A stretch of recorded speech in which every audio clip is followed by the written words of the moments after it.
রহমত থাকে হাজার হাজার লোকের প্রয়োজন হয় না, অল্প কিছু সংখ্যক লোক দিয়ে দেশের স্বাধীনতা আসে যদি আল্লাহর রহমত হয়। বিএনপি জামাত কম চেষ্টা করে নিয়ে দেশের পরিবর্তন আনার জন্য, কথা বলে ঠিক না ঠিক? যতবার ময়দানে নেমেছে ততবার গুলি খেয়েছে, ততবার মামলা খেয়েছে, ততবার লাশ হয়ে ফিরে আসতে হয়েছে। বিএনপি জামাত যখন দেখলো আমাদের চেষ্টায় আর সম্ভব না, এই ব্যক্তির বাচ্চা বেঁচে থাকা অবস্থায় আমরা আন্দোলন করে কিছুই করতে পারবো না, তখন বিএনপি জামাতের লোকেরা কিছু ঢিলা দিল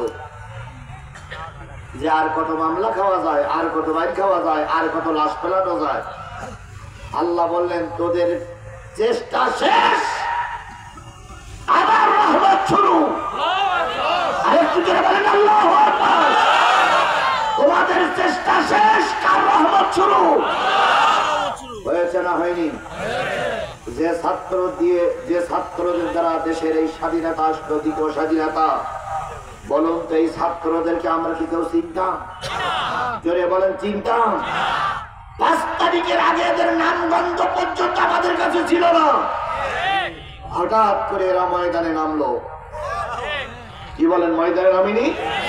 এরা যত গুলি খেয়েছে তত এদের আন্দোলনের বেগ বেড়েছে, যত লাশ পড়েছে লাশ পিছনে ভ্যানে তুলে দিয়ে সামনে অগ্রসর হয়েছে।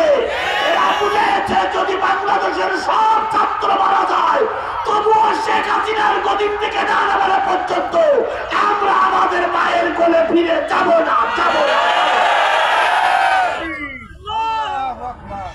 কথা ঠিক না বেঠিক?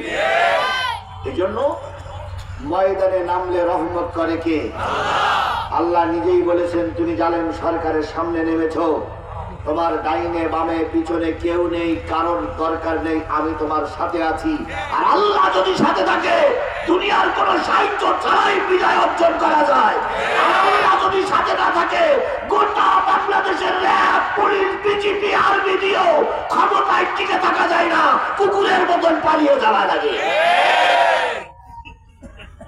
এত করে বলতে না, এত করে বাকবাকুম করতেন আর বলতেন আমরা পালানো জাত নই, আমরা পালাবো না,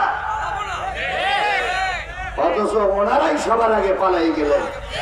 ছাত্ররা এক ধাক্কা দিলে এক ধাক্কা দিয়ে পালাই চলে গেছেন। কথা বলে ঠিক যাবে ঠিক? সুতরাং সকল ক্ষেত্রে রহমতের দরকার কার?